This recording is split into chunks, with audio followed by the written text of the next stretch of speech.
જર્જરિત આંગણવાડીના પગલે દેશનું ભાવિની અવદશા જોવા મળી હતી। ડાંગ જિલ્લાના મુખ્ય મથક આહવા ખાતે આવેલા જવાહર કોલોનીમાં આંગણવાડી અત્યંત જર્જરિત હાલતમાં જોવા મળી રહી છે।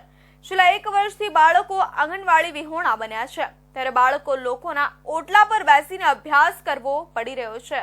ડાંગ જિલ્લાના મુખ્ય મથક આહવા ખાતે આવેલા જવાહર કોલોનીમાં આંગણવાડી અત્યંત જર્જરિત હાલતમાં જોવા મળી રહી છે। છેલ્લા 1 વર્ષથી બાળકો આંગણવાડી વિહોણા બન્યા છે, ત્યારે બાળકોએ લોકોના ઓટલા પર બેસીને અભ્યાસ કરવો પડી રહ્યો છે। ત્યારે વહીવટી તંત્રના અધિકારીઓની બેદરકારી સ્પષ્ટપણે જોવા મળી રહી છે।